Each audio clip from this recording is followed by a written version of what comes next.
Bon, vous avez le dossier deuxième test autocollant. Là-dedans, vous avez un dossier qui commence par 5592. Et là, vous avez un JPEG dedans. Vous pouvez l'ouvrir dans Photoshop. Donc, on va voir comment générer un tracé dans Photoshop et récupérer ça dans Illustrator pour faire un autocollant.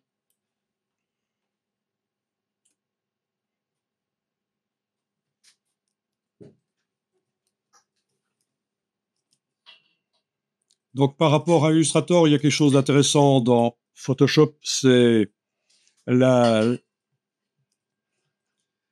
sélection par sujet. Voilà. Donc, vous prenez l'outil de sélection de sujet et vous survolez et ça vous trouve le sujet. Et vous cliquez, ça vous fait une sélection. Mais ça, vous connaissiez, vous avez déjà testé ça. OK. Alors, si on veut en faire un tracé,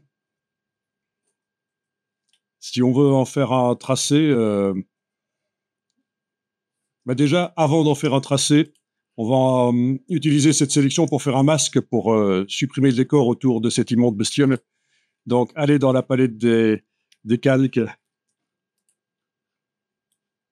Donc, ce qu'on voit ici avec cette immonde bestiole, après, vous pourrez retester sur d'autres images que vous irez chercher sur le web. Évidemment, c'est le but, c'est de faire le transfert de compétences. On voit les choses ici, et puis vous faites avec d'autres images différentes. OK, vous connaissez le système du masque ici? Voilà, vous cliquez sur le masque. Alors, au niveau du bord, ça peut être amélioré, mais je remontrerai peut-être après. J'ai jamais testé sur cette image, mais on verra comment on peut améliorer le bord. Est-ce que, voilà, c'est un peu hard comme sélection là. Je vais supposer que normalement cette bestiole est un peu plus floue sur là où il y a les poils longs et un peu moins flou sur le dessus de la tête, mais ça, ce sera pour après qu'on verra ça. OK. Donc, pour Illustrator, il me faut un tracé, mais autant le générer dans Photoshop. Donc, menu fenêtre, tracé.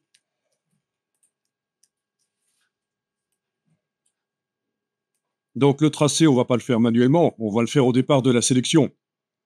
Et la sélection, elle est où?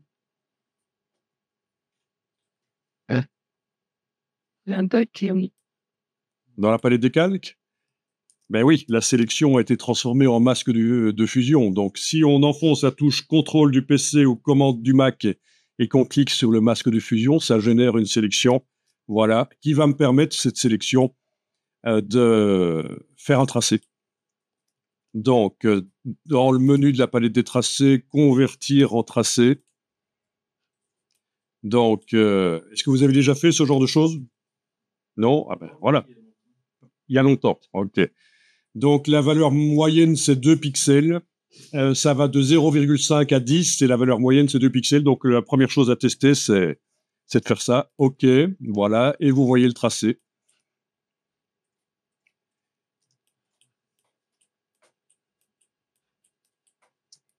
Donc, s'il y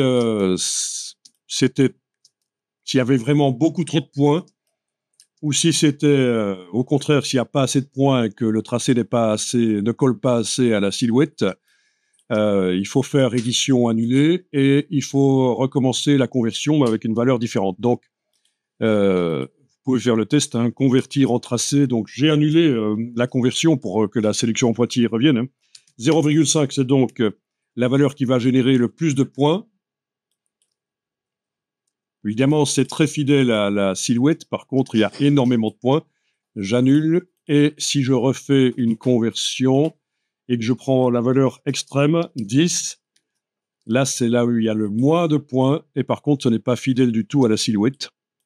Par contre, ça peut être intéressant d'un point de vue graphique de générer des choses comme ça, parce que ça devient un peu du dessin, quelque part. Hein. Vous voyez, c'est vraiment de l'interprétation de la silhouette. Bon, finalement, je vais annuler et la conversion avec la valeur moyenne 2, c'était finalement pas mal.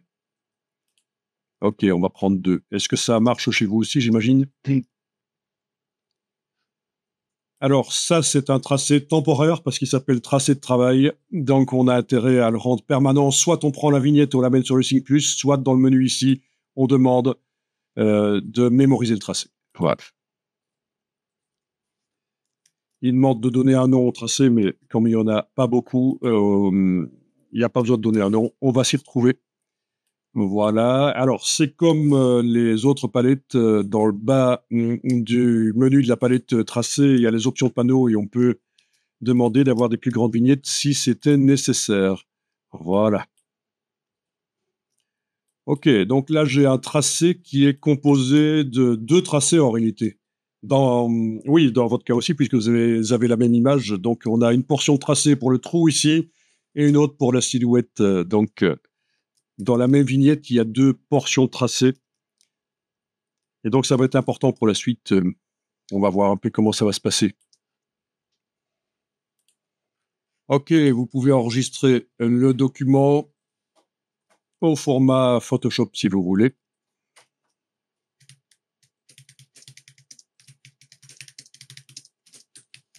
Donnez le nom que vous voulez, tant que vous vous y retrouvez. Voilà. Le format Photoshop, c'est tout à fait compatible Illustrator. Alors, ce qu'on va faire, on va tenter de transférer l'image dans Illustrator et le tracé aussi. Donc, vous lancez Illustrator, vous ne quittez pas Photoshop pour faire ça, vous lancez Illustrator.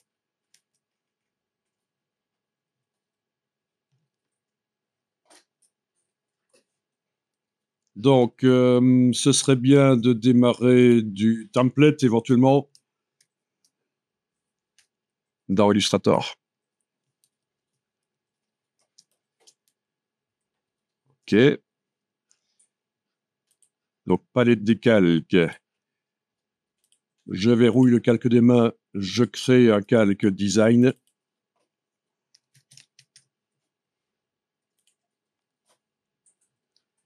Et on va tenter l'importation du PSD qu'on vient de mettre au point. Donc,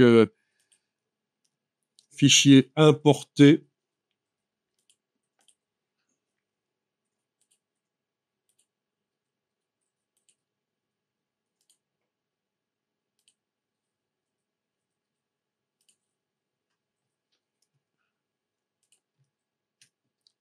Alors, l'importation, on va la faire avec l'option liée non cochée. Donc, ça va être un document incorporé à Illustrator. Importer, et vous allez cliquer. Donc, vous n'allez pas, comme on fait d'habitude, déterminer la dimension de l'image en faisant un cliquer-glisser. Juste cliquer, elle va venir peut-être très grande, mais c'est pas grave. Parfois, c'est beaucoup plus grand que ça. Ça dépend comment c'est réglé. Dans Photoshop, les centimètres ici, image, taille de l'image, voilà. L'image n'est pas très précise ici, la définition n'est pas très bonne, mais parfois avec des images avec beaucoup de définition, à 72 pixels par pouce, on a des centimètres du genre 80 cm sur 120 ou quoi. Donc c'est pas très grave. Ça va être réglé après. Ok, donc l'image est copiée. Vous n'avez pas la diagonale, elle est intégrée. Elle est intégrée au document Illustrator. Il n'y a pas les diagonales sur l'image. Dans la palette lien, il n'y a pas la petite chaîne qui indique que c'est un fichier lié. Le principe de fichier lié, vous connaissez? Ça vous dit quelque chose? Oui, c'est ça. Si on modifiait dans Photoshop l'image, ça se mettrait à jour dans Illustrator. Ok, donc ici, on va dans Illustrator. Vous voyez comment on passe facilement d'un logiciel à l'autre sur le Mac. Commande tabulation, vous connaissez? Bon, c'est l'équivalent de Alt-Tab sur le PC, je pense. Hein. Oui, c'est ça. Voilà. Donc ici, vous avez dans Photoshop la flèche noire. Vous pouvez tenter d'englober avec la flèche noire tout le tracé, voilà. Et on va le copier édition, copier, commande C, CTRL C, voilà. Et puis on va aller dans Illustrator et on va coller. Et c'est pas plus mal de choisir l'option tracé transparent. OK. Ah, alors, pourquoi est-ce qu'il dit que je tente de le mettre sur plusieurs calques verrouillés ou masqués? Bon, je vais dire non. Je vais dire non. C'est sans doute à cause de l'option ici, dans le menu de la palette calque, l'option ici qui est enclenchée. Je vais aller la désenclencher, l'option coller en conservant les calques d'origine. Voilà, je réessaye le collage. Édition collée, voilà, tracé transparent, voilà, ça marche. Il a collé sur le même calque que l'image. Et c'est ça qui est intéressant, c'est que ça a la même dimension que l'image. Donc on peut repositionner. Voilà. Je vous rappelle qu'il y a les flèches au clavier pour bouger. Avec la touche majuscule, ça va 10 fois plus vite quand on bouge. Sinon, sans les flèches. Voilà. Et donc là, vous êtes paré pour commencer un autocollant sur base d'une photo. Un sujet qui a été extrait d'une photo. Voilà, c'est ce qu'il fallait faire. C'est ce qu'il fallait faire. Voilà. Bon, après, on peut sélectionner les deux en englobant et avec l'outil de transformation, éventuellement, leur dimensionner, parce que là, forcément, par rapport à la main, l'autocollant aura cette taille-là. Donc, voilà. Vous choisissez à quelle taille vous le mettez. Évidemment, s'il faut, vous enlèverez à l'aide de la flèche blanche plus, en ayant cliqué à côté, vous irez éventuellement enlever le, commande Y, le trou. Voilà. Si vous voulez pas de trou d'autocollant entre les pattes là. Voilà. Ça va? Tout va bien? Ok, la suite, vous connaissez, le décalage, le cut, le kiss cut, s'il faut. Voilà. Ok, je vais enregistrer le document Illustrator.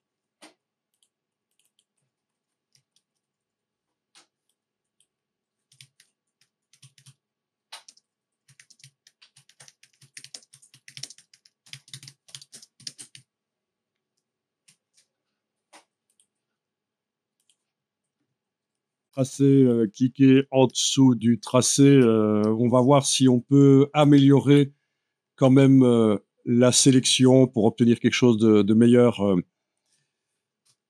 On va voir. Donc, cliquez en dessous de la vignette de tracé, c'est juste pour ne plus la voir, hein, c'est juste pour qu'elle ne soit plus dans le chemin et qu'on voit bien le bord ici. Donc, ici, dans la palette des calques, vous allez... Il faut que ce soit le masque qui soit encadré, pas la partie image, mais la partie masque. Et vous allez dans le menu sélection et sélectionner et masquer. Donc, sélectionner et masquer, c'est un grand filtre qui s'ouvre là. Hein, on ne pourra pas en sortir tant qu'on ne clique pas sur annuler ou OK. Donc, un grand filtre qui occupe tout l'écran. Voilà. Vous avez déjà utilisé? Oui? Ah ben super. Donc, ce que je vais faire, c'est amener du flou sur le bord. OK, donc le flou, ça va être avec le contour progressif. Voilà, j'amène du flou sur le bord et je m'intéresse surtout au pelage, en fait, hein, et pas tellement aux parties nettes comme les pattes ou le dessus de la tête. Voilà, le contour progressif. Ensuite, ce qui est intéressant aussi, c'est de faire un décalage de contour éventuellement, parce que voilà, sur le dos ici, avec le contour progressif que j'ai mis à, par exemple, à 7 pixels, mais c'est vous qui voyez quelle valeur vous mettez, on voit réapparaître du décor derrière. Donc, il y a le décalage du contour qui va permettre de ramener le contour vers l'intérieur.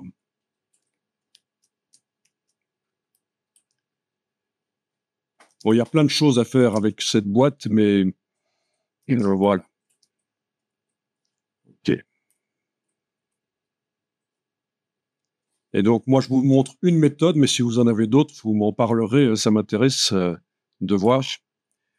OK. Alors, au niveau du rayon, je pense que c'est bon.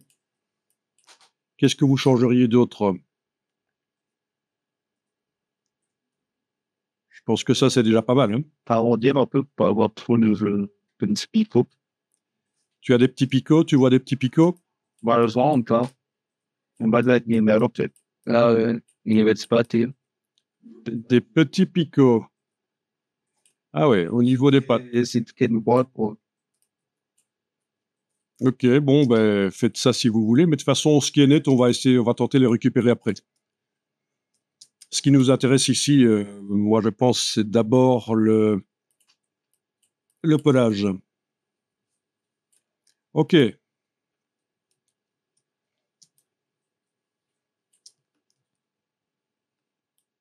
Donc, vous êtes arrivé à mettre du flou sur la bestiole, mais il y a du flou à des endroits où il ne devrait pas y en avoir, hein, surtout sur les pattes, quoi. Il a attrapé des pattes d'oiseau, finalement. Donc, une solution qui pourrait fonctionner, c'est menu fenêtre historique. Voilà. Et on va revérifier que dans la palette des calques, on est bien en train de travailler sur le masque, c'est lui qui est encadré. On va activer l'outil forme d'historique. Voilà. OK. On va, dans la palette historique, mettre l'icône de la forme d'historique juste avant l'action de sélectionner et masquer. Au niveau de la brush, je pense que vous connaissez, contrôle option sur le Mac et clic gauche et on bouge de gauche à droite, c'est la dimension, de haut en bas, c'est la dureté. Donc c'est contrôle option, contrôle alt sur le Mac, bouton gauche de la souris, de gauche à droite et puis de haut en bas. Vous connaissiez? Non. Ah ben voilà. Et sur le PC, ce sera contrôle option, contrôle alt, et met le bouton droit sur le PC. Si vous voulez faire ça sur un Photoshop qui tourne sur Windows à un certain moment. Et peut-être même que juste la touche alt, ça suffit, mais contrôle alt sur le Windows, ça marche. Vous enfoncez juste peut-être une touche en trop qu'il faut pas, mais ça marche. Bien, donc la brush. Et ce qui m'intéresse, c'est d'aller réinjecter, voilà, le masque tel qu'il était avant que je fasse sélectionner et masquer. Donc, je réinjecte des parties nettes là où il faut. Ça, c'est des erreurs qu'on voit souvent dans les publications qui sont faites par des débutants. On a du flou sur un objet pour le sélectionner, mais il y a aussi du flou sur les endroits où il ne faut pas, quoi. Donc, c'est foireux. Hein? C'était un vrai éclaircissement de gorge, ça, ou c'était c'était l'éclaircissement de gorge, genre pub de la pastille pour les pastilles saut à l'élastique. Ah non, parce que j'entends un éclaircissement de gorge, alors je me dis. Parce que hier, on a parlé de la publicité du saut à l'élastique où la manager dit « Nous n'avons jamais eu d'accident ». Et puis, il y a l'assistant qui est à côté. Mais en fait, il s'éclaircit juste la gorge. Donc, on ne sait pas si... Enfin, voilà, c'est très drôle, cette pub. C'est la deuxième fois que j'arrive à en parler cette semaine, c'est bien. Ok, ça a fonctionné chez vous. Vous pouvez enregistrer. Moi, pour les archives, je vais changer le nom à la fin, mais en principe, on écrase la version d'avant. Voilà. Et donc, ce qu'on peut faire, c'est recommencer à sélectionner et masquer spécialement pour ces parties-là, éventuellement. Et à nouveau, revenir en arrière, réinjecter. Bon, mais ça se justifie pas trop ici. Donc ici, c'est encore assez simple. Il faut pas faire plusieurs fois le processus. Je pense que c'est bon. Bon, par contre, Il y a éventuellement de la retouche à faire pour ici les pattes ou quoi dans le masque au pinceau en noir ou en blanc. Il faudrait que je vois à quoi ça correspond, hein. On va juste désactiver le masque avec la touche Shift, voir un peu à quoi ça correspond, cette chose-là qui dépasse. Ça, c'est une branche, en fait, hein. Par contre, ceci, c'est un ergot sur la patte. Voilà. OK. Donc, ce que vous pouvez faire, c'est retoucher éventuellement, si on veut vraiment être nickel. Oui, le bout des griffes ici, il y a des choses qui vont pas. Ah mince. J'ai Quand je zoome, j'ai ces pixels qui sont séparés par des lignes comme des cheveux, là, vous voyez, hein. Ça, c'est un peu perturbant. Vous pouvez aller dans Affichage, Afficher, et vous décochez Grille des pixels. Comme ça, vous allez avoir Photoshop tel qu'il a toujours fonctionné. On n'a pas besoin d'avoir les pixels séparés par des lignes. Ça, c'est quand on fait du web, en fait, hein. OK. Bien, donc, avec le pinceau à une certaine dimension et à un certain degré de flou, vous pouvez donc on parle bien du pinceau normal, hein, on n'est plus en forme d'historique. Vous pouvez aller remettre à zéro les échantillons ici, puis inverser pour dessiner en noir et vous amener du noir dans là le masque qui est encadré. Voilà, c'est pour masquer, c'est bien. OK. Alors, il y a une autre manière de retravailler le masque qui peut être super intéressante à connaître, c'est celle-ci. Il faut désactiver le masque avec la touche Shift, la touche majuscule. Voilà. Ensuite, il faut aller dans la palette des couches. Et dans la palette des couches, vous affichez le masque. Est-ce que vous connaissiez cette technique? Donc, c'est les pixels noirs du masque qui s'affichent en transparence sur l'image et on peut retravailler en noir et en blanc. Donc, la couleur, elle est peut-être rouge chez vous quand vous faites ça. OK. Donc, apparemment, il y en a qui n'y sont pas arrivés. Alors, on répète. Dans la palette des calques, touche Shift, on désactive le masque. Comme ça, ces effets ne sont plus visibles, le décor apparaît. Et dans la palette couche, on affiche le masque. Voilà. Et donc, on travaille comme si on était en train de travailler un quick mask. Ça vous dit quelque chose, ceci, le quick mask? Non, jamais utilisé? OK. Ça, c'est un peu le même principe. Voilà, on est en configuration de travail d'un masque qui apparaît en transparence par-dessus l'image. Le quick mask, ça fait à peu près ça quand vous avez une sélection en pointillé et que vous enclenchez ça. Ça affiche la sélection avec des transparences comme ça. C'est vraiment la bête noire des utilisateurs Photoshop, ça, le quick mask, parce que parfois on enfonce sur le clavier la touche Q et il s'enclenche parce que c'est son raccourci, vous voyez. Mais on ne sait plus rien faire dans Photoshop si on n'a pas compris qu'on est en masque. Voilà. Donc, OK. Donc, vous connaissiez pas le quick mask, c'est pas grave. Vous avez la méthode ici c'est la même chose mais différemment. Voilà. Et donc là, on peut, dans ce cas-là, zoomer et voilà, aller travailler. Et touche X pour inverser les cases de premier plan et d'arrière-plan s'il fallait. Voilà, c'est l'inversion des cases de premier plan et d'arrière-plan dans la palette des outils, la touche X. Voilà. Donc l'image qu'on a déjà transférée dans Illustrator, elle va pas être mise à jour parce qu'elle a été transférée sans être liée. Mais c'est pas grave. C'est juste un complément de formation ici, voilà. Ici, il n'est pas interdit de faire manuellement un flou. Un petit flou, voilà, on gère manuellement les flous avec le pinceau.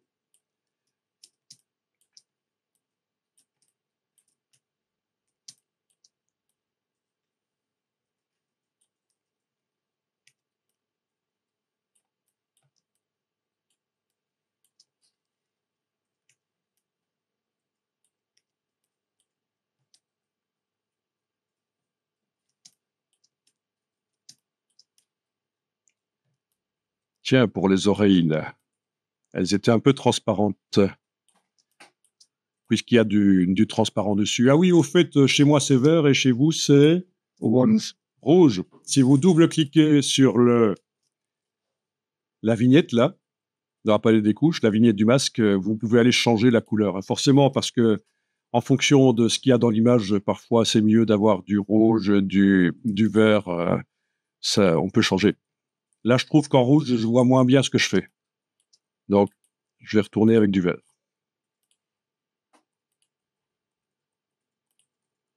Voilà. OK, vous pouvez enregistrer quand c'est fait.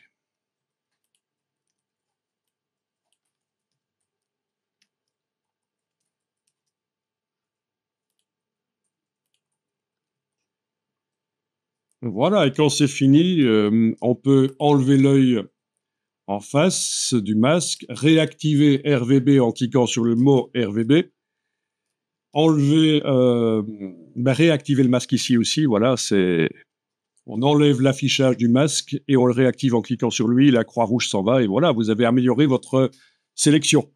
Voilà, ça c'est essentiel. Donc vous voyez que Photoshop peut vous aider avec la sélection par sujet, avec l'amélioration du masque par sélectionner et masquer, mais malgré tout, il y a parfois un peu d'intervention humaine nécessaire. Sinon, on avait quand même vu, il faudrait que je teste dans la bêta comment est-ce qu'il s'en sort pour cette image-là, dans la version Photoshop bêta. La nouvelle méthode de sélection paraît bien meilleure en fait. Hein. Bon, je vais peut-être tester. Hein. Vous l'avez pas installé, mais juste par curiosité, je vais peut-être lancer la version bêta de Photoshop et on va voir puisque maintenant j'ai un accès web là. Je vais pouvoir, puisque ça se fait dans le cloud. Hein. Il y a 5 minutes, je n'avais pas d'accès web, mais maintenant j'en ai un. Donc, je vais pouvoir tester cette option qui n'est actuellement que dans la version bêta de Photoshop. Mais j'imagine que d'ici à l'été 2025, ce sera intégré même avant. OK, Photoshop bêta.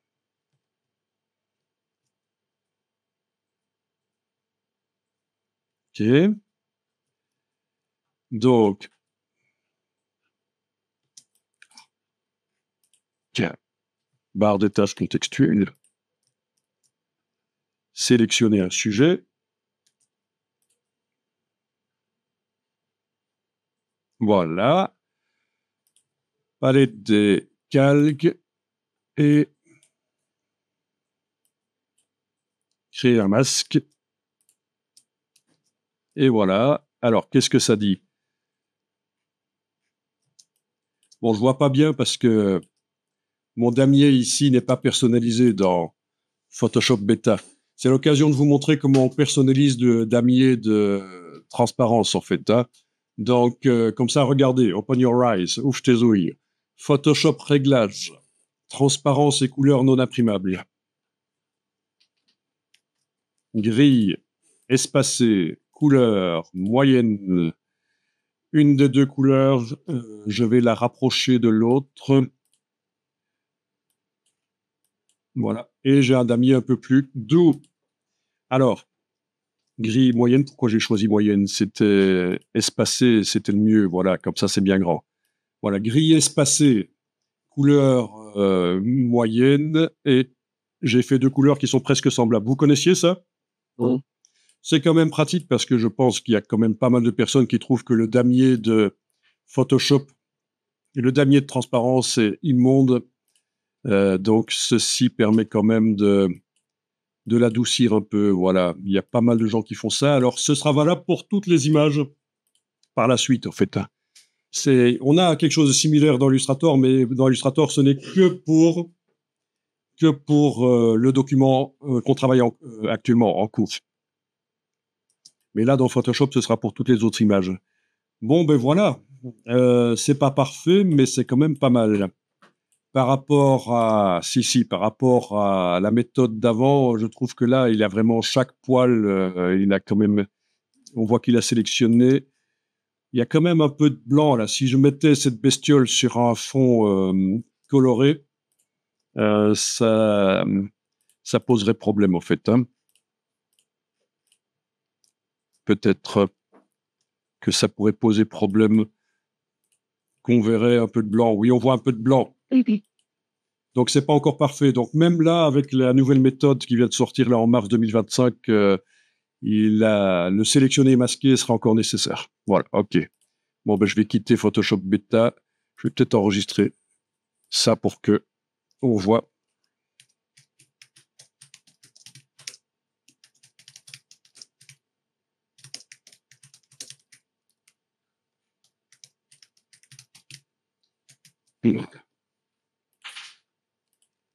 OK, je quitte Photoshop Beta. Donc, pas de regret. Même avec Photoshop Beta, la sélection n'est pas évidente. Alors, depuis la version 2024 de Photoshop, il existe quelque chose pour multiplier les pixels dans les images. Donc, vous allez enregistrer votre image là, sous le nom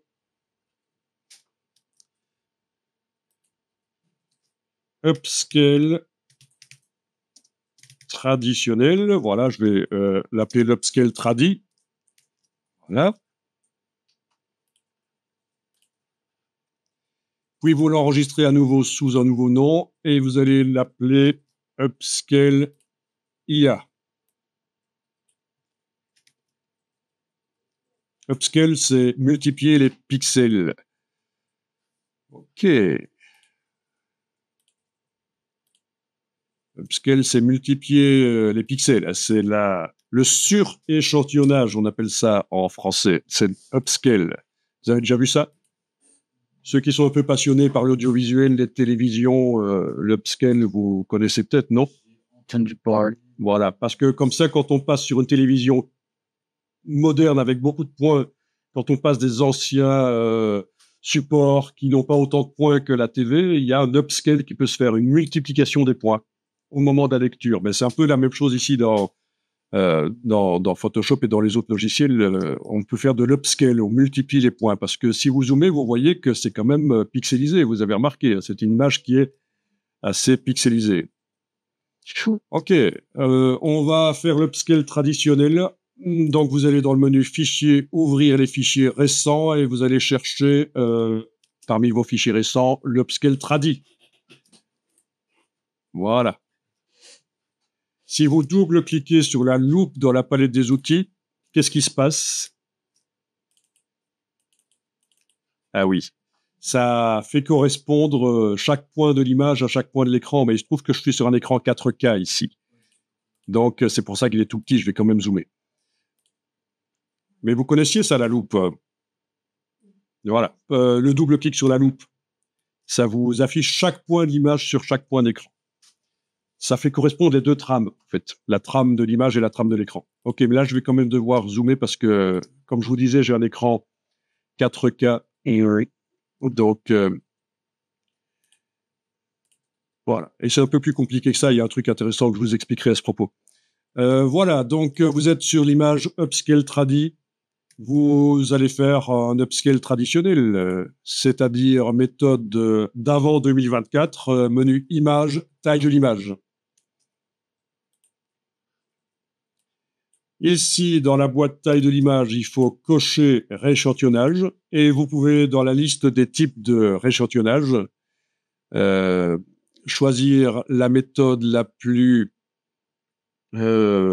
évoluée, c'est conserver les détails 2.0. La plus évoluée de la méthode traditionnelle.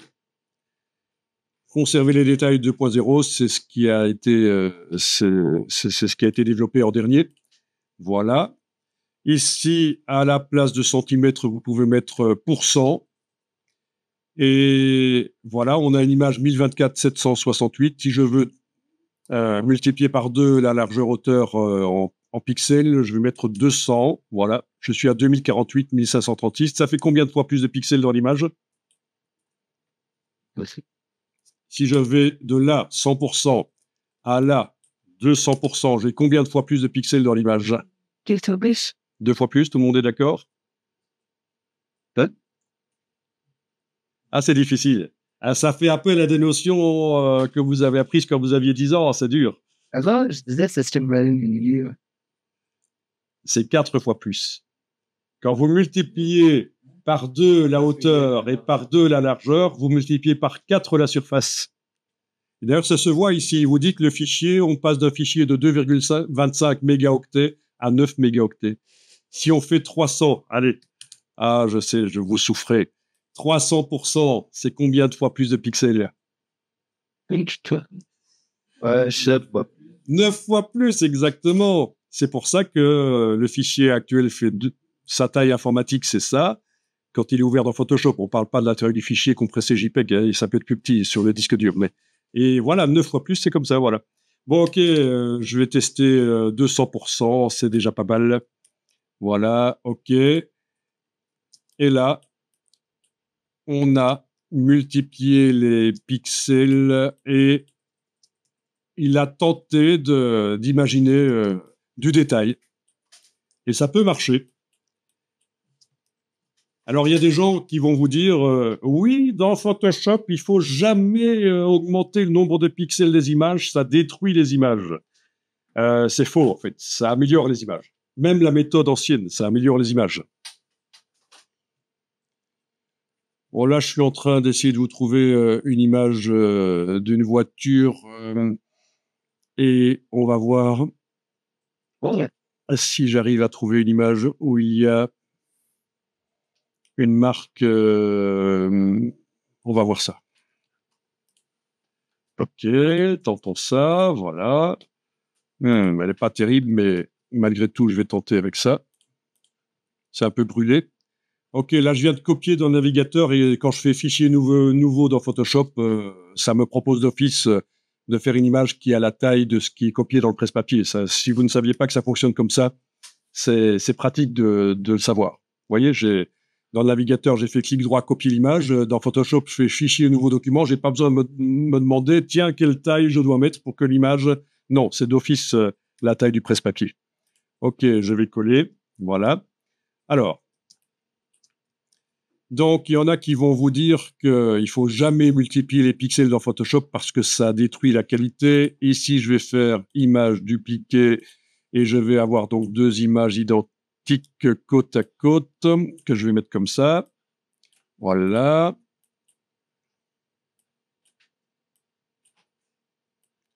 Voilà, on va faire comme ça. Ok.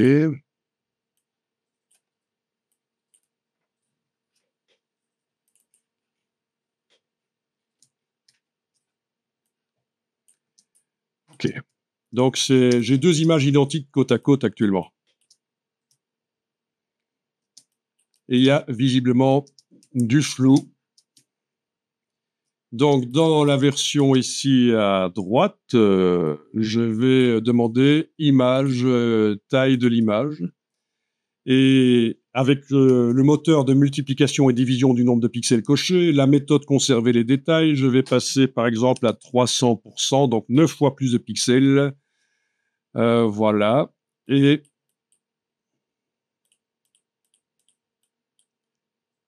grâce à ceci, et ça s'agrandit au fait, je vais pouvoir aller voir déjà maintenant, avant de cliquer sur OK, ce qui se passe. Quand on appuie, c'est la version avant, et quand on lâche, c'est la version après. Vous voyez, ça, c'est pas génial, ça. Ça, c'est l'image que je suis allé chercher sur le web. Le lion avec la couronne, là, ça ressemble à ça sur le web. Et quand je demande de multiplier par 9 les pixels, il me lisse et on voit que c'est un lion. On commence à voir la queue du lion, alors que là, c'est dingue. Hein. Mais là, c'était en mode hier. Non, ça, c'est la méthode qui existe depuis 15 ans. Enfin, depuis 15 ans, elle a évolué. Hein. Voilà, je clique sur OK. Je vais revenir ici en arrière, voilà, et voilà, vous avez la preuve que si on vous a dit qu'il ne faut jamais multiplier les pixels d'une image dans Photoshop parce que ça détruit la qualité, c'est une bêtise, c'est faux. En réalité, ça augmente la qualité. Voilà.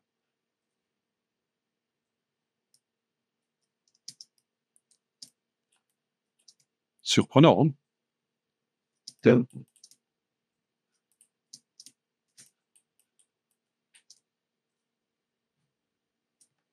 Ben oui.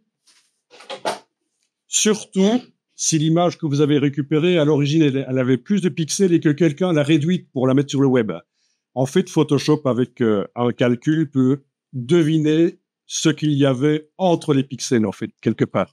C'est ça, c'est ce qu'on appelle le théorème de Nyquist-Shannon, mais ça, vous n'avez pas besoin de le savoir, mais c'est le théorème d'échantillonnage qui existe aussi en musique, d'ailleurs. On peut, au départ d'un bête CD avec de la musique, le CD, c'est une qualité pourrie, hein, contrairement à ce que vous pourriez croire. On peut améliorer la musique grâce à du suréchantillonnage. Ben, c'est la même principe ici. Hein. C'est jamais que des données, que ce soit de la musique ou des images. OK, donc la méthode IA, on va la voir après. Donc ici, la méthode tradi, je vais mettre à jour un fichier enregistré, voilà. Et puis on va faire sur la méthode, sur l'autre image qu'on a appelée Upscale IA, on va faire la nouvelle méthode. Et on va voir si ça améliore ou pas. En principe, ça recrée du détail parce que c'est de l'IA. Si le détail n'y est pas, ça va l'ajouter. Et ça, c'est assez génial. Donc, Upscale IA. Donc, pour l'instant, on est dans la version originale du web. Ça ressemble à ça. C'est pixelisé. Donc, ça se passe dans le menu filtre. Il faut aller chercher Neural Filters. Alors, pourquoi est-ce qu'ils sont pas accessibles chez moi? C'est parce que peut-être dans la palette des calques, c'est le masque qui est enclenché. Donc, voyons ce qui se passe si j'enclenche la partie gauche. Filtre, Neural Filters.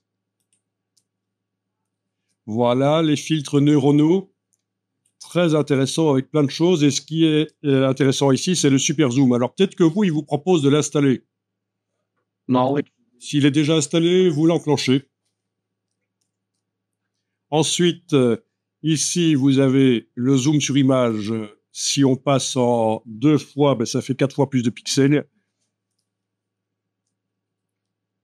Quand le bouton OK devient bleu, accessible, ça veut dire que le calcul a été fait sur l'image là et vous voyez ce que ça donne en fait.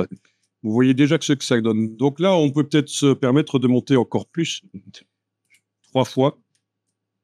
Donc le bouton OK n'est pas bleu actuellement, mais maintenant il est devenu bleu, et voilà. Et donc ça recrée du détail par IA. Alors, améliorer les détails de l'image est coché. Supprimer les artefacts JPEG, c'est quand on a des... Vous voyez les artefacts JPEG, ce que ça veut dire? Les carrés de compression JPEG, ça vous dit quelque chose? Oui. Voilà, c'est des artefacts. Artefacts, ça veut dire c'est des choses non voulues qui viennent avec la technique qu'on utilise. Oui. C'est des choses caractéristiques de la technique, mais qu'on veut pas nécessairement, mais il n'y a pas le choix, ça vient avec la technique. Donc le JPEG, c'est la compression avec des petits carrés. Et si vous voyez des petits carrés, il faut JPEG de compression JPEG, faut cocher ça et ça va tenter de les enlever. Là, je n'en voyais pas, mais j'ai quand même coché. Voilà. Ça fait un truc un peu lisse, du coup, pas très naturel. Je vais décocher, supprimer les artefacts JPEG. On a la netteté qui peut être augmentée éventuellement. Alors, le problème, c'est que ça prend quand même du temps, quoi. Ça se passe sur le cloud, ça se passe chez Adobe, en fait. Hein. OK, pas trop de netteté. OK, bon, quand c'est bon, vous cliquez sur OK et vous avez votre version, une nouvelle image, en fait, qui s'ouvre. Voilà, son titre 1. Je vais tenter de la mettre sur le côté. Voilà. Et on a l'original ici, Upscale IA. Je vais la mettre aussi sur le côté, là, comme ça. Voilà, on va faire comme ça. Voilà. Et on va voir ce que ça donne quand on compare les deux. Donc, vous devriez remarquer que ça vous invente du détail, en fait. Hein. Ça, c'est génial.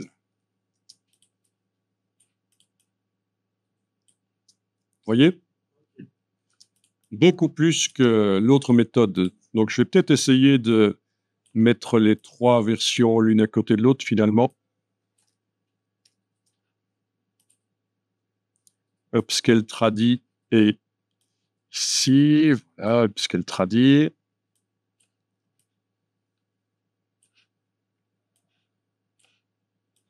Là, j'ai une configuration particulière de Photoshop. J'ai été enclencher quelque chose et au niveau des fenêtres, ça influence. Je vais vous montrer après. Ah, ok. Ça, c'est l'upscale traditionnel. Voilà, oui. On voit que par rapport à la gauche, l'original, il a lissé, il a fait réapparaître des poils, mais c'est quand même complètement différent de ce que l'IA a fait, vous voyez. Donc, vous ne connaissiez pas ça.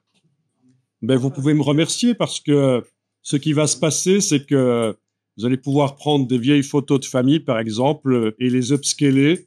Alors, vous allez voir, il y a aussi la colorisation par IA qui est dans les Neural Filters.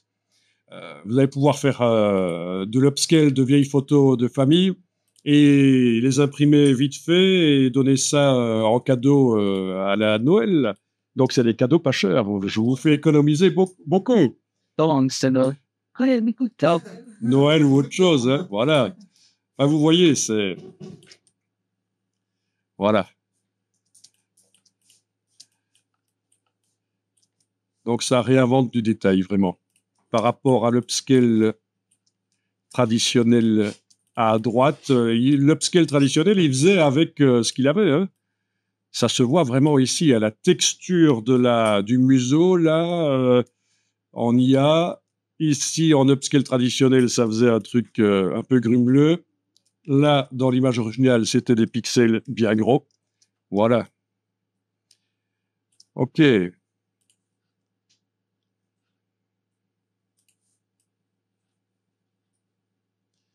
OK, je suis un peu ennuyé avec ça maintenant. Ça, voilà. Là. Tiens, pour la petite main, dans les options ici, vous avez l'option défilement des fenêtres. Quand vous cochez ça, ça fait le panoramique sur les 3 fenêtres en même temps. Mais vu qu'elles n'ont pas le même nombre de pixels, ça foire ici. Elles n'ont pas, aucune n'a le même nombre de pixels, donc ça foire. Ok, donc ce n'est pas utilisable ici. Ce n'est utilisable que quand on veut comparer des photos qui ont le même nombre de pixels. Ok, donc je vais enregistrer ça. Il y a donc mortalité de l'histoire. Si vous allez chercher des images sur le web et qu'il n'y a pas beaucoup de pixels, vous allez pouvoir tenter de les multiplier par IA.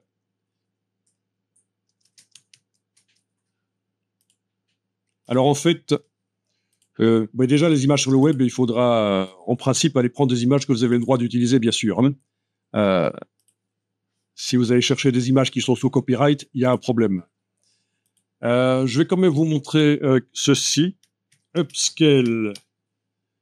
Upscale, c'est une IA qui est sur Windows, elle est gratuite. Sur Mac, elle coûte 15 € une fois pour toutes.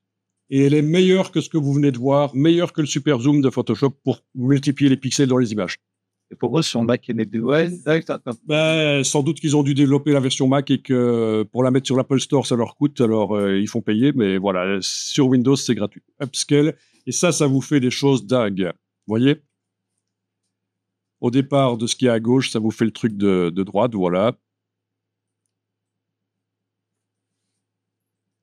C'est mieux que Super Zoom. Super Zoom est déjà pas mal, hein, mais ici, c'est la folie, quoi. Alors parfois, on voit vraiment que ça invente du détail, quoi. C'est surtout pour les portraits, quoi. Il est possible que les yeux des personnes, s'ils étaient vraiment flous sur l'image d'origine, ben, il invente des yeux qui sont pas les vrais yeux de la personne. Donc ça, faut faire gaffe, hein. Si c'est juste une image d'illustration qui montre un mannequin, je veux dire un modèle, c'est pas grave. Mais si c'est grand-père que vous améliorez par l'IA et que ses yeux sont plus les mêmes après, c'est plutôt ennuyeux. Ok, donc comme ça, je vous avais l'information sur Upscale. Ouais, Ça existe aussi pour la vidéo. On peut aussi upscaler de la vidéo et améliorer de la vidéo. Ça se fait de plus en plus. Des vieux films des années 80, ils sont ressortis en version 4K grâce à l'upscale. Et c'est assez critiqué d'ailleurs, hein. Je sais pas, vous avez peut-être vu des films comme Terminator, notamment version upscalée. Il y en a qui disent que voilà, ils ont upscalé, corrigé les couleurs, et c'est plus le même film. Donc il y en a qui se plaignent, ils disent j'aime autant regarder le vieux film avec moins de pixels, quoi. Voilà. Stop.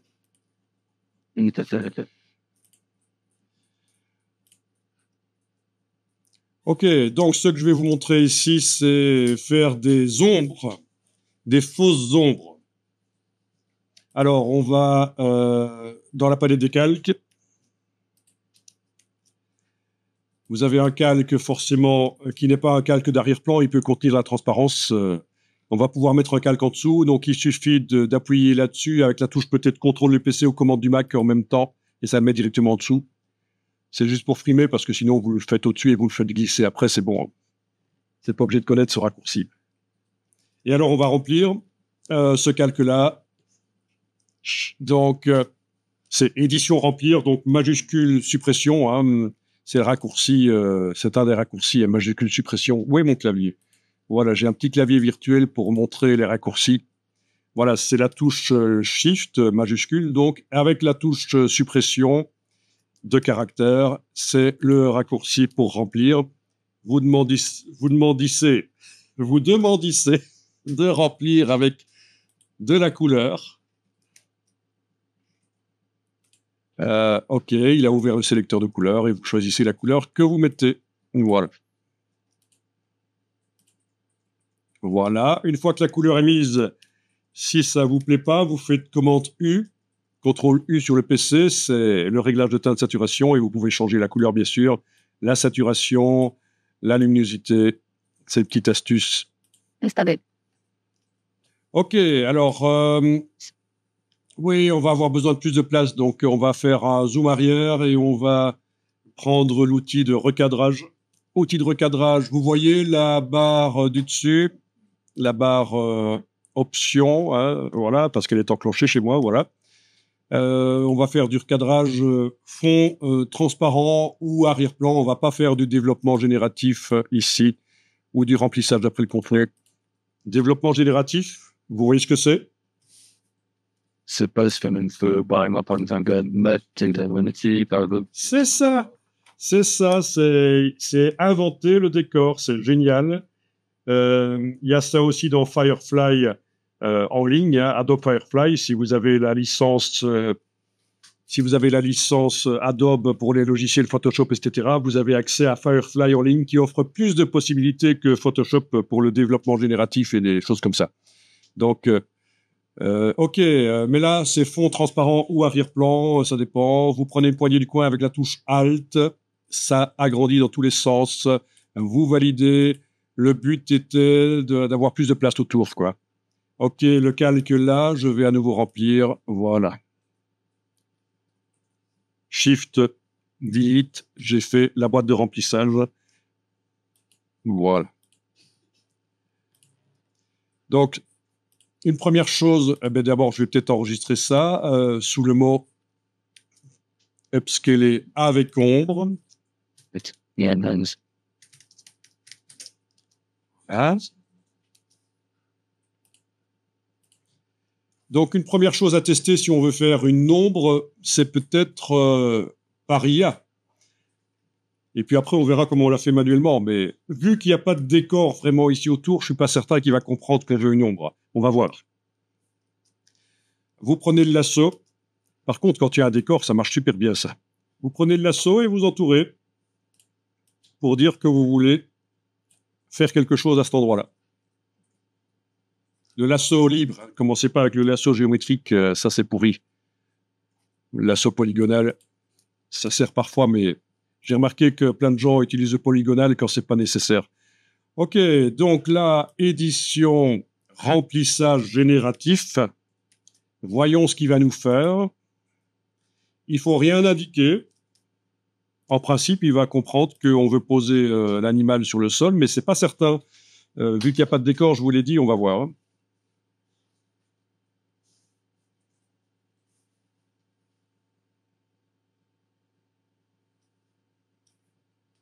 Ok, là, il a rien fait, en fait. Il n'a pas compris.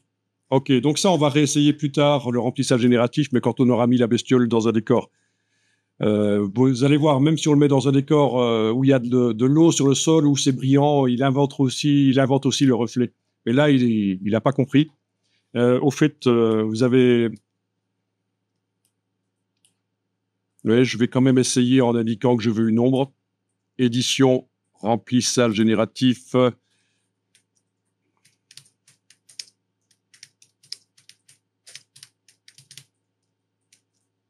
Je tape en anglais pour me la péter. Sinon, ça comprend 80 langues. Après, je vais taper en russe. Pourquoi pas? Ouais, il faut se préparer. Hein. Voilà. Donc, ça, c'est l'ombre qui m'a fait sous le capybara. Vous voyez, il se plante complètement. C'est n'importe quoi. Même en mettant ivre normal, c'est... Voilà. Donc là, ça va pas marcher. OK. OK, alors vous avez le calque, j'ai jeté le calque de remplissage génératif. Vous avez le calque d'en bas qui est activé, vous allez cliquer, voilà, concentrez-vous, vous allez voir comment recréer des fausses ombres sous des sujets. Bien sûr, si je fais un autocollant après avec ça, il faudra que le bas de l'autocollant intègre l'ombre, il faudra modifier la silhouette.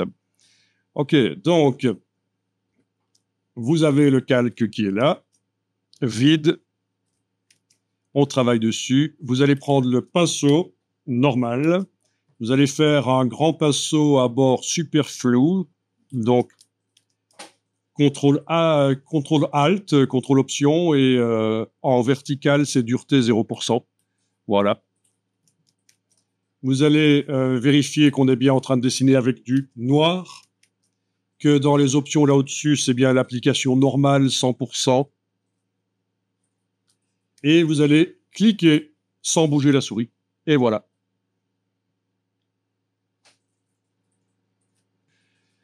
Donc vous avez cliqué, vous avez amené une brush à bord flou. Vous n'avez pas mis trop près du bord. Il ne faut pas qu'elle soit coupée. Il ne faut pas que le chou soit coupé. Hein.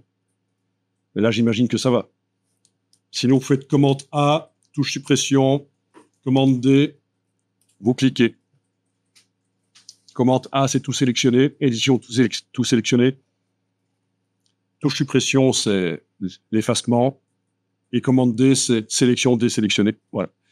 Et donc, le but ici, c'est maintenant de faire édition, transformation manuelle. C'est commande T sur le Mac, CTRL T sur le PC. Et vous prenez, avec la touche majuscule enfoncée, vous prenez ça et vous écrasez comme ça.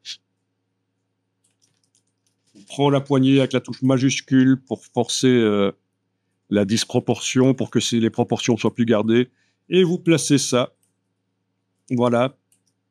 Il ne faut pas hésiter à écraser l'ellipse. Et vous placez ça under the capybara. Voilà. Genre comme ça. Et on valide avec le petit V. Donc, si j'enlève l'œil en face, on voit déjà qu'il a l'air un peu plus posé sur le sol, quoi. On est d'accord? Ça marche chez vous? Ok, vous avez dessiné en noir. Si c'est trop fort le noir, il faudra diminuer l'opacité du calque, tout simplement. Mais alors, c'est pas tout. Il va falloir aussi des ombres sous les pattes. Il en faut plusieurs, en fait. Ok, avec l'outil de déplacement, je vais déplacer l'ombre avec la touche Option, voilà, la touche Alt. J'obtiens une copie. Bon, j'aurais pu dupliquer le calque aussi. Hein. Et alors, je vais mettre sous la patte. Mais il va falloir redimensionner avec commande T sur le Mac, CTRL T sur le PC. Voilà. Voilà, il faut que ce soit plus petit. Vous mettez sous la patte. Voilà.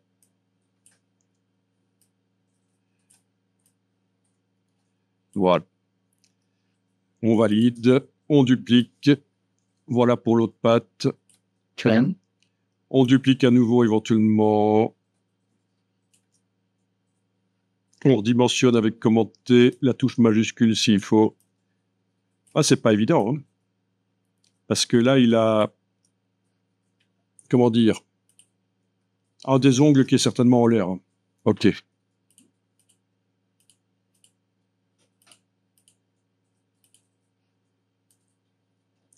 Voilà, donc c'est le principe, c'est ça, pour donner l'impression que c'est posé sur le sol.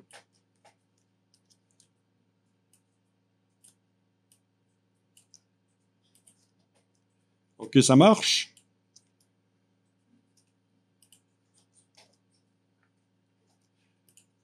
Avec les petits yeux en face des calques, je peux repérer quel est le calque. Voilà, il y a celui-là qui m'ennuyait. Voilà, c'est bien celui-là. Hein. Si j'enlève l'œil, c'est bien celui-là. Voilà, je l'active. Je peux déplacer, je peux redimensionner si je veux avec la touche Shift. Ce n'est pas le sujet le plus facile, mais bon, voilà. Donc, il faut avoir un sens de l'image. Hein. Il faut sentir, en fait, hein, qu'est-ce que ce sera l'ombre qui paraît réelle pour la bestiole, là. Voilà. OK.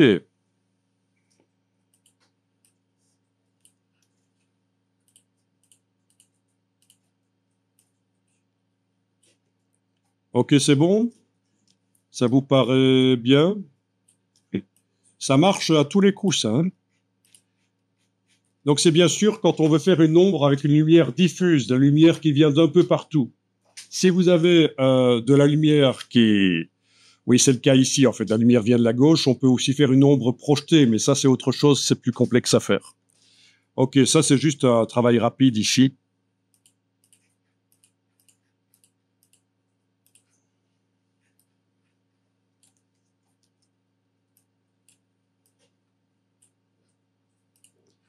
Voilà. Yes. Fort. Donc, l'astuce, c'est bien sûr qu'on donne l'impression que l'ombre est posée sur le sol parce que c'est comme un cercle vu en perspective, en fait. Hein. C'est ça, c'est pour ça qu'il faut qu'il soit pas mal aplati. OK, et puis après, on va faire une sélection par sujet. Voilà. On va faire dans ce cas-là, parce que je veux garder le décor et l'ombre. Donc, je vais pas faire de masque dans la palette des calques. Je vais aller directement dans la palette des tracés, demander de convertir en tracé. Menu de la palette tracé, convertir en tracé. Voilà. Et puis, il faut mémoriser le tracé, c'est toujours mieux. Voilà. Menu de la palette tracé, mémoriser. OK. Donc, il va falloir importer l'image dans Illustrator, copier-coller le tracé, et puis l'agrandir, le modifier pour qu'il inclue l'ombre. Ça va être facile, ça. Hein, vous voyez.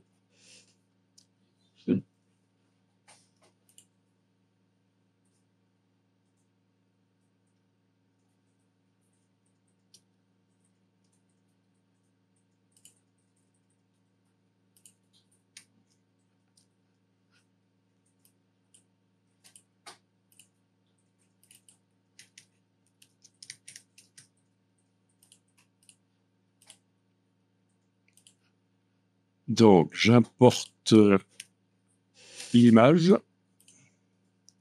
Je clique sans bouger la souris. Ah, alors, oui. Avec les dernières versions de Adobe, il arrive avec plein de... tous les calques. Hein. Voilà, oui. Dans la palette lien, on voit tous les calques créés des ressources. OK, c'est peut-être pas l'idéal, j'annule. Je vais peut-être quand même ici enregistrer une copie. Sans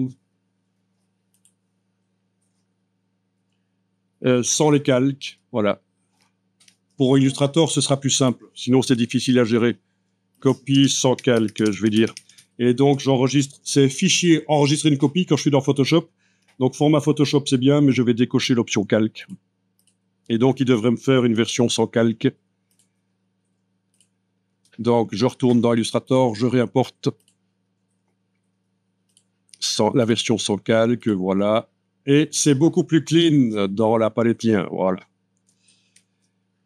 Donc, on est censé, là, je vais peut-être, oui, on est censé copier-coller avec la flèche noire, là, englober ça, copier dans Photoshop, et puis aller dans Illustrator, coller.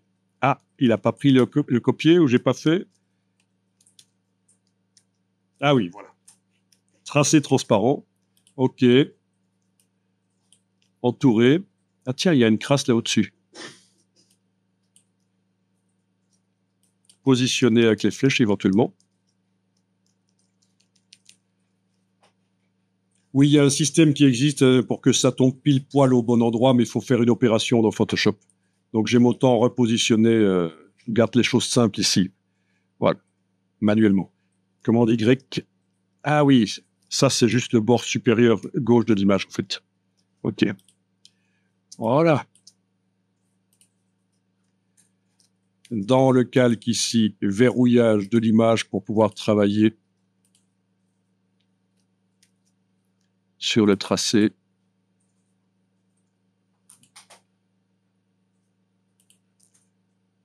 J'ai verrouillé l'image. Ouais, image est verrouillée. Voilà. Je mets une couleur au tracé. Pour l'instant, je vais le mettre en rouge, par exemple. Là. OK.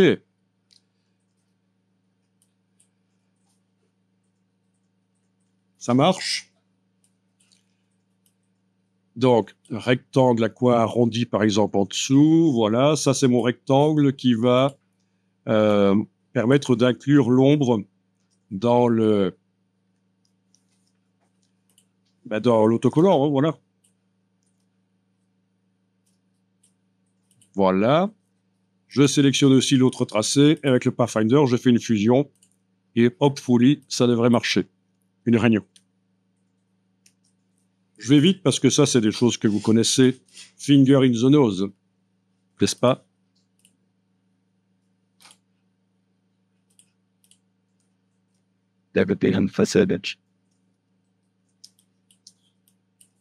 OK. Et là, je vais en arrière parce que s'il me fallait une version éloignée, vous savez que objet, tracé, décalage. OK. Sélectionner le tracé original, le supprimer. Les trous aussi.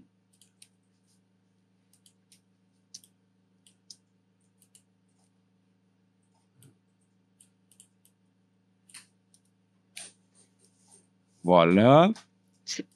Là aussi, je vais vite, hein, c'est finger in the nose pour vous.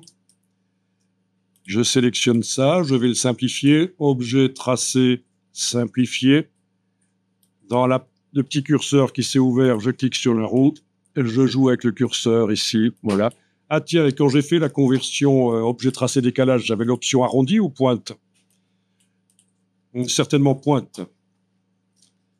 Donc c'est pas génial, c'est pas l'idéal. Mais c'est trop tard. OK, simplifie.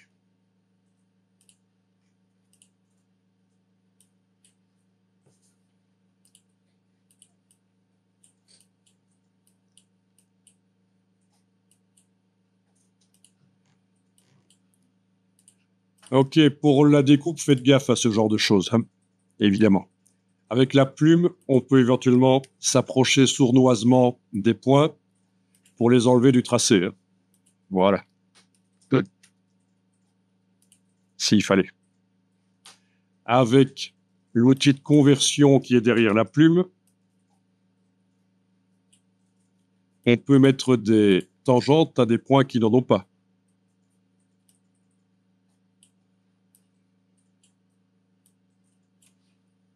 Voilà. Bon. Ça, c'est du boulot que je pense vous connaissez. OK, en supposant que j'ai fait correctement tout ça, donc rectangle à coin arrondi, c'est un choix, ça pourrait être autre chose. Activer les deux, réunir, et voilà.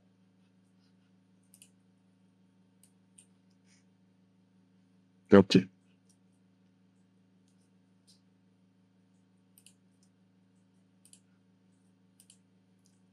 Est-ce que ça vous paraît facile, ça?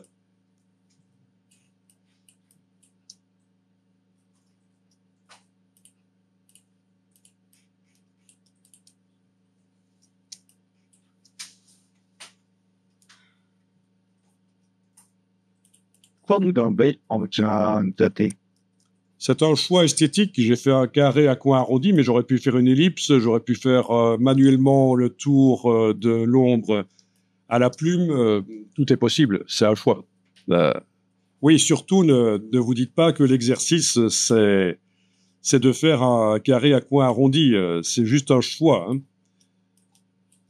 Oui, ça, c'est un des dangers quand on montre un exercice. Malgré que je dis que c'est mon choix et qu'on peut le faire autrement, après, il y a tout le monde qui fait la même chose que moi et c'est moche.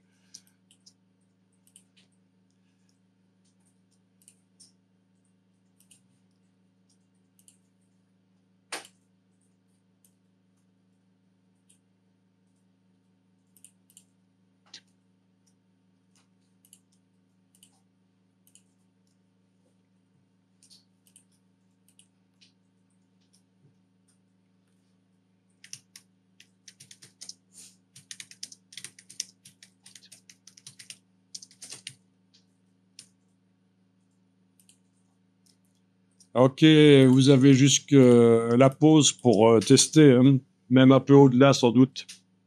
Allez-y. Et s'il y a le moindre problème, ça m'intéresse. Vous me le dites. Je vais peut-être récupérer votre fichier, voir comment moi je ferai. C'est ça qui est intéressant. Vous allez chercher n'importe quoi comme image et vous faites ça.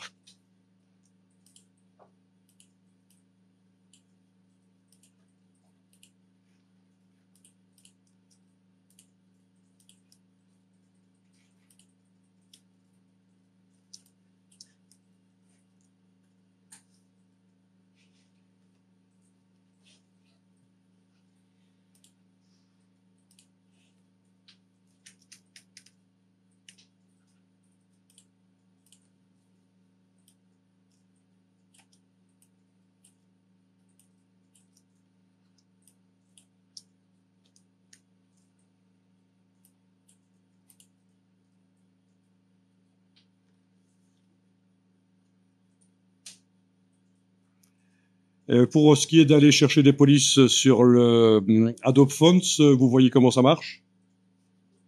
Oui, vous faites ça parfois, aller chercher les polices? Bon, oui, Les autres? oui. Non? Si? C'est bien.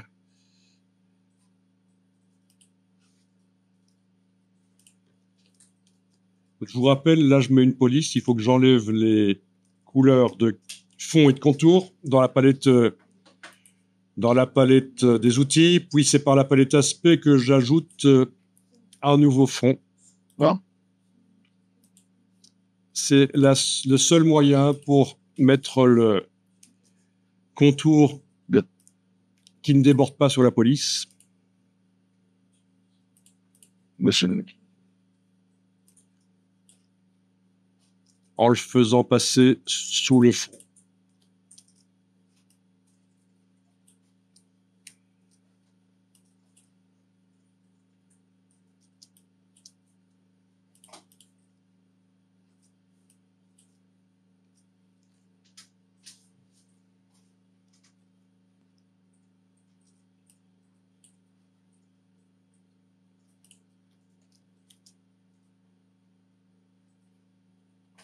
Je vous rappelle, contour sur la police, si je fais effet, tracé, décalage, je peux le décaler, mais là, le texte n'était pas, la ligne de texte n'était pas sélectionnée, donc ça n'a pas marché. Et voilà, je viens de sélectionner effet, tracé, décalage, voilà, etc. Mais là, j'annule parce qu'on peut aussi faire effet, distorsion et transformation, transformation. Et là, vous avez le déplacement du contour par rapport au fond. Ça peut être graphique et intéressant. Non, ça, c'est la mise à échelle. Je me suis planté. Le décalage, le déplacement, il est là en bas. Voilà. Voilà, ce sont des choses qui se font éventuellement.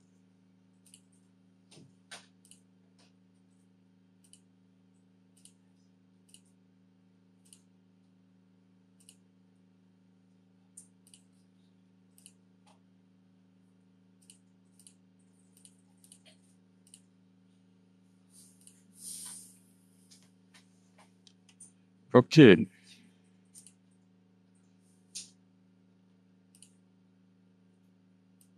C'est une bonne. Et là, c'est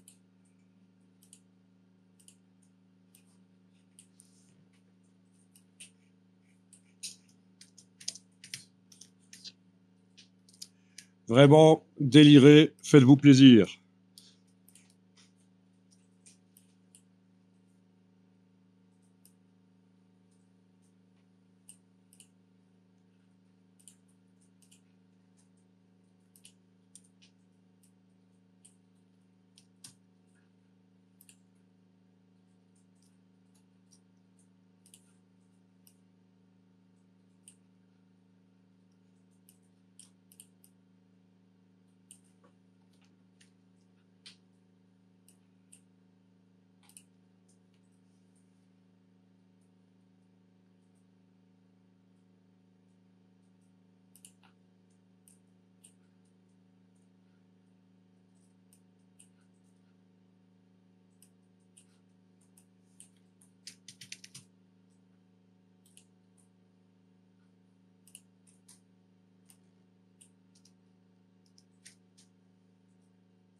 Bon, là, je vais faire le test, mais ça, vous ne faites pas. Vous pouvez regarder d'un œil si vous voulez.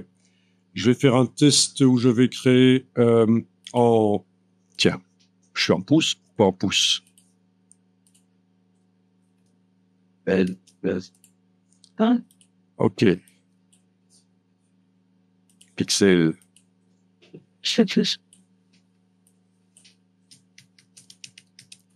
Voilà, je crée une image 3840 sur 2160, c'est juste une image format 4K. RVB, voilà. Je vais demander de remplir ça avec de l'IA. Donc, je vais faire sélection, tout sélectionner, édition, remplissage génératif. Et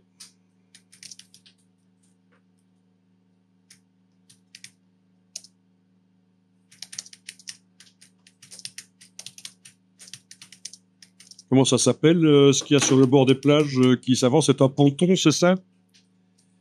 Comme... Oui. Voilà, on va voir s'il comprend ce que je veux. Donc, vous avez vu, création d'une image, sélection, tout sélectionner, édition, remplissage génératif. Si on veut pas passer par... Ah, ceci dit, ça c'est une ancienne méthode que j'ai utilisée là en fait. J'aurais pu passer par directement par édition, générer une image, ça aurait fonctionné, pas besoin de faire des sélections à ce moment-là. Ok, c'est pas toujours évident d'avoir les anciennes méthodes et les nouvelles quoi. Ok. Ok.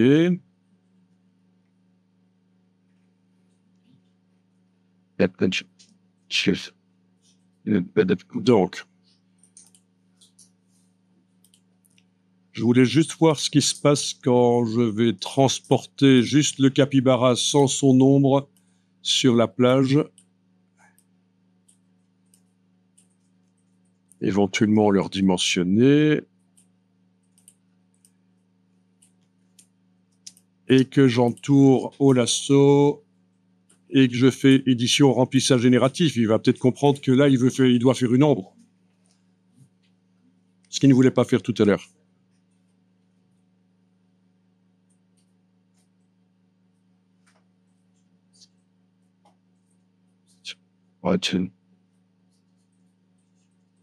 Ok, là, il s'est planté. Ah, il fait n'importe quoi. Il comprend pas. C'est peut-être moi qui fais le lasso trop grand, en fait. Je vais faire comme ça.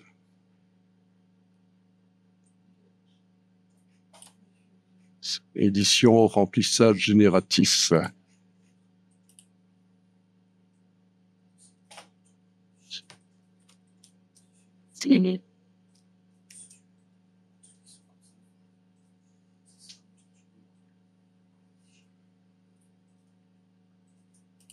Bon, je voulais vous montrer qu'on peut aussi faire des ombres, mais il n'a pas l'air de vouloir le faire, hein, et ça n'a pas l'air de fonctionner.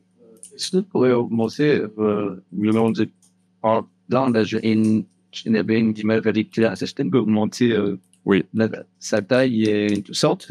Oui, alors, oui, par le super zoom, on peut augmenter la qualité, il peut réinventer du détail. Mais ceci dit, là, je l'ai fait dans Photoshop, mais ça va mieux si on le fait dans Firefly sur le web. Tu connais Firefly? Oui, ça me dérange. Donc là, il y a vraiment l'option qu'il faut. Eh bien, bizarrement, là, il se plante complètement pour l'ombre. Voilà, il m'en a fait une, mais il a ajouté une queue. Enfin, vous voyez comme quoi la méthode manuelle, dans ce cas-là, fonctionnerait. Ok.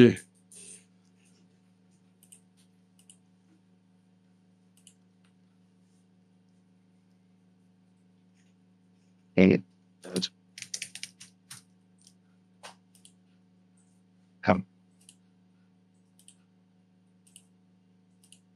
le shiatsu et you.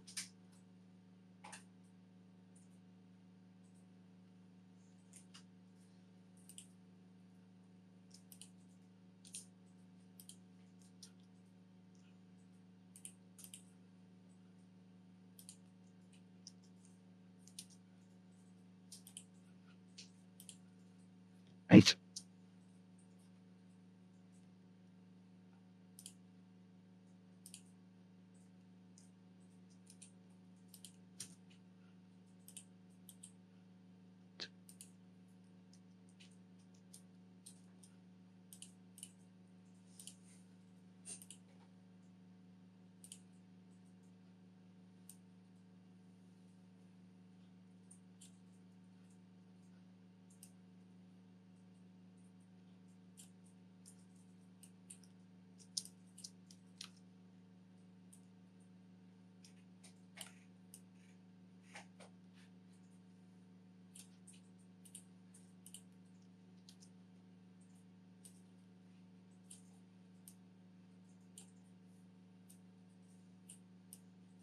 Je m'obstine, je fais des tests. Je sais que ça peut fonctionner. Quand on lui demande de faire du remplissage génératif, il comprend parfois qu'il doit faire une ombre, voire même un reflet.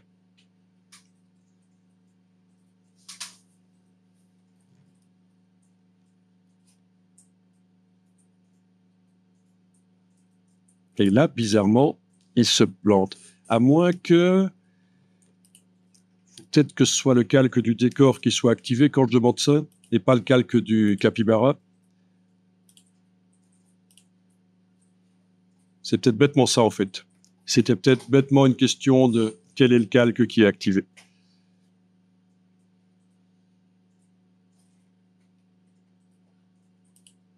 Non, il se plante. Ça ne marche pas.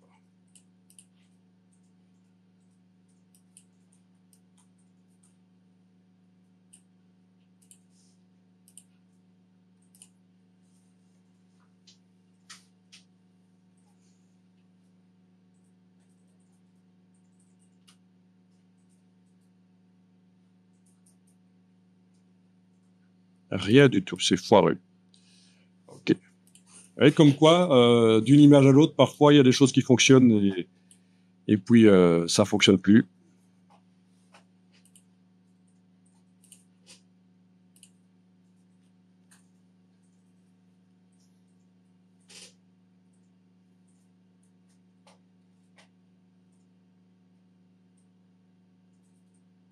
Ah, là ça marche. Là ça marche quand même. Vous voyez ça? Ouais. Il a compris que le capybara doit être dans la flotte. Donc, il m'a proposé ça c'est foireux par contre. Ça pas si mal que ça, mais celle-là, c'est pas mal. Il y a même le reflet du capybara, vous voyez, sur la flotte. Il est submergé et il y a le reflet. Donc, vous voyez, parfois ça marche, hein, au niveau de l'intégration. Bien.